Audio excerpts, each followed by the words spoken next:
Hello friends, मैं हूं RJ और 19 सितंबर 2007 को डरबन के साउथ अफ्रीका मैदान में इंडिया और इंग्लैंड के दो प्लेयर्स के बीच में एक बहस हो गई थी। वो दो प्लेयर्स थे युवराज सिंह और एंड्रयू फ्लिंटॉफ। माना गया है कि इंग्लैंड की टीम से एंड्रयू फ्लिंटॉफ ने युवराज सिंह का बहुत ज्यादा मजाक उड़ाया था, जो उन्होंने सुन लिया था और फिर उन्हें गुस्सा आ गया था। एंड्रयू मजाक उड़ाते रहे और युवराज सिंह को वापस बैटिंग स्ट्राइक पे मजबूर होकर जाना पड़ा और फिर उसके बाद जो हुआ वो पूरे देश के लिए एक ऐतिहासिक घटना थी। युवराज सिंह ने 6 बॉलों पर 6 छक्के मार दिखाए और एंड्रयू फ्लिंटॉफ को वो मैच शर्मिंदा होकर हारना पड़ा। और अब आप जरा गौर करो कि क्या युवराज सिंह ने इससे पहले या फिर इसके बाद किसी मैच में ऐसा किया? नहीं, राइट? तो इस मैच में ऐसी कौन सी खासियत थी? बहुत से एथलीट्स जिन्हें इंटरव्यू किया गया है ऐसे ही बहुत बड़े अचीवमेंट्स को हासिल करने के बाद, उनका अक्सर ये कहना होता है कि वो ऐसा इसीलिए कर पाते हैं क्योंकि कुछ समय के लिए उनको ऐसा महसूस होने लगता है कि उनके पास सुपर ह्यूमन जैसी पावर आ गई है और उन्हें खुद इस बात का यकीन नहीं होता है। उनके लिए टाइम जैसे स्लो हो जाता है, उनके लिए जैसे उनकी सारी इंद्रियां हाइपर एक्टिव हो जाती हैं। उनका हर एक चीज़ पर ऐसा फोकस जाने लगता है कि जैसे दुनिया में और कोई भी चीज़ बची ही नहीं है। वो कुछ समय के लिए अपनी पूरी मानसिक और शारीरिक ऊर्जा अपने ही मकसद पर फोकस करने में लगा देते हैं, जिसका रिजल्ट पूरी दुनिया को हिला देता है। नए वर्ल्ड रिकॉर्ड्स बनते हैं जिन्हें देखने वाले हैरान हो जाते हैं। लेकिन ये क्या चीज़ है? क्या इसके पीछे कोई साइंटिफिक रीज़न है या फिर इसके पीछे कोई जादुई मैजिक है? इस मनोदशा यानी स्टेट ऑफ माइंड से साइंस बहुत पहले से वाकिफ है और इसे बहुत सारे नाम भी दिए गए हैं। इस स्टेट ऑफ माइंड को कहते हैं द जोन। कुछ लोग स्पेशली म्यूजिशियन और आर्टिस्ट इस स्टेट ऑफ माइंड को कहते हैं इन द पॉकेट स्टेट और साइंटिस्ट इसे द फ्लो स्टेट का नाम देते हैं। यही स्टेट ऑफ माइंड जिम्मेदार है सभी परफॉर्मर्स के उनके पीक परफॉर्मेंस के लिए, लेकिन ये सिर्फ एथलीट्स तक ही सीमित नहीं है। यह हर एक इंसान का राज है जिसे शायद खुद भी ये मालूम ना हो कि वो इतनी प्रोडक्टिविटी और फोकस कहाँ से ला पा रहा है। जैसे फॉर एग्जाम्पल रिसर्चेस में पाया गया है कि स्टेट ऑफ फ्लो में काम किए गए आर्टिस्ट की क्रिएटिविटी बहुत एटलीस्ट 9 गुना ज़्यादा बढ़ जाती है और टॉप कंपनीज के एग्जीक्यूटिव जैसे सीईओ की परफॉर्मेंस 5 गुना बढ़ जाती है। ये एक ऐसी बात हुई कि आप सिर्फ मंडे को स्टेट ऑफ फ्लो में काम करते हुए गुजार रहे हो और आप फ्राइडे तक का काम सिर्फ एक ही दिन में कर लेते हो। Amazing, right? लेकिन साइंस का क्या कहना है? ये इतनी जादुई शक्ति आप में अचानक से कहां से आ गई? हमारे दिमागी स्तर पर उस वक्त क्या चल रहा होता है? तो साइंस के हिसाब से technically state of flow consciousness का सबसे पावरफुल स्टेट है जिसमें आपकी परफॉर्मेंस पीक पर चली जाती है और साथ ही साथ आप बहुत ही अच्छा और पॉजिटिव फील करते हो। अब ये तो एक तरह का ड्रीम स्टेट है, राइट? इनफैक्ट आप सभी ने ये कभी न कभी एक्सपीरियंस जरूर किया होगा कि जब आप ना कोई इंपॉर्टेंट काम कर रहे होते हो और उस टाइम बहुत कम होता है और आपको लगने लगता है कि आप उस काम को कंप्लीट ही नहीं कर पाओगे, लेकिन फिर भी कोशिश करने में क्या जाता है। पर काम पे थोड़ा समय फोकस करने के बाद आप उस काम में जैसे पूरी तरह से घुस जाते हो और समय जैसे आपके लिए थम सा जाता है और ना आपको भूख लगती है ना ही प्यास। कोई डिस्ट्रैक्शन या फिर स्टूपिड थॉट्स आपका समय ज़ाया नहीं कर रहे हैं। आपकी क्रिएटिविटी 10 गुना बढ़ गई है और आप काम ऐसे करते चले जा रहे हो कि जैसे कोई कल नहीं आने वाला है। और कुछ टाइम बाद आपको पता चलता है कि यार पूरे 5 घंटे बीत गए और मेरा काम भी हो गया और सबसे बड़ी बात मुझे पता भी नहीं चला।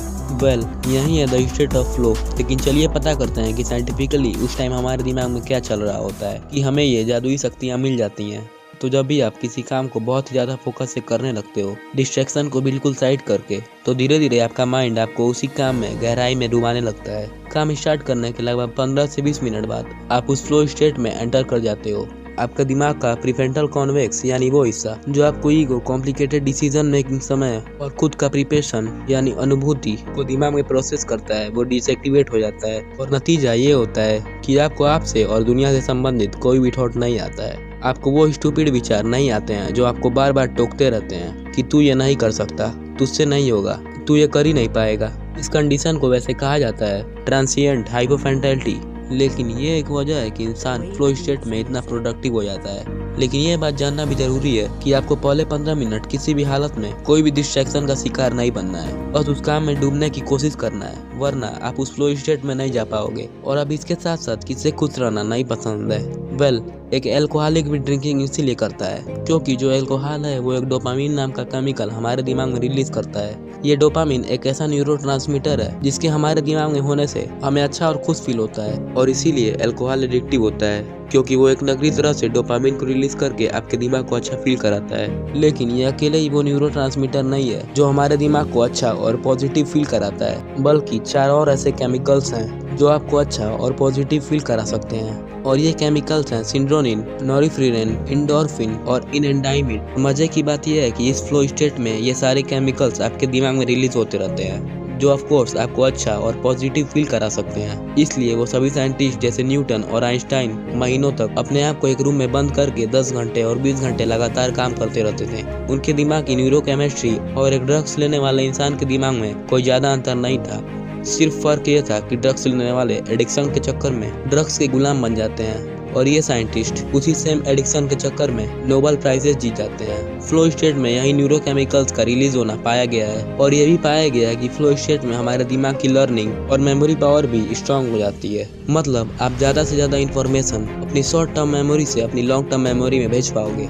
अब ये सब अच्छी चीजें जरूर हैं, लेकिन क्या आपको इन सब के साथ कुछ और भी ज्यादा क्रिएटिव आइडियाज आने लगे तो बिल्कुल ऐसा ही होता है इस फ्लो स्टेट में, क्योंकि ब्रेन में फंक्शनल और न्यूरोकेमिकल्स बदलाव तो होते ही रहते हैं, लेकिन इलेक्ट्रिकल बदलाव भी होते रहते हैं।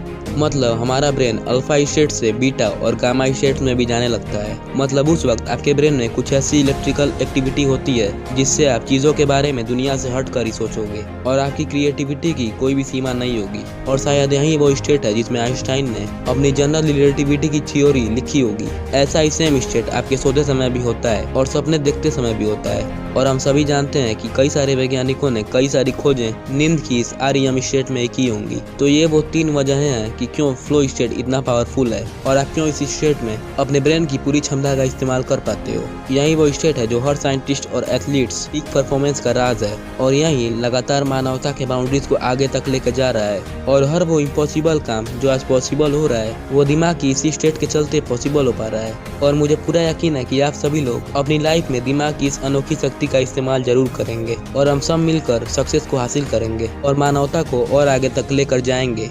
आपको अपनी जिंदगी में किन हिस्सों में सक्सेस को हासिल करना है? पढ़ाई में, बिजनेस में, स्पोर्ट्स में, कहाँ पर? कमेंट करके ज़रूर बताना। और उम्मीद है कि आपको ये वीडियो पसंद आई होगी, तो इस वीडियो को लाइक ज़रूर कर देना और अपने दोस्तों के साथ शेयर भी करना। और आगे भी ऐसे ही इंटरेस्टिंग और नॉलेजेबल वीडियोस के लिए चैनल को सब्सक्राइब करना मत भूलना। और सब्सक्राइब करने के बाद बेल आइकन को ज़रूर दबा देना ताकि मेरी सभी नई वीडियोस की नोटिफिकेशन आप तक सबसे पहले पहुंच सके और आप मेरी वीडियोस को अपलोड होते ही सबसे पहले देख पाओ।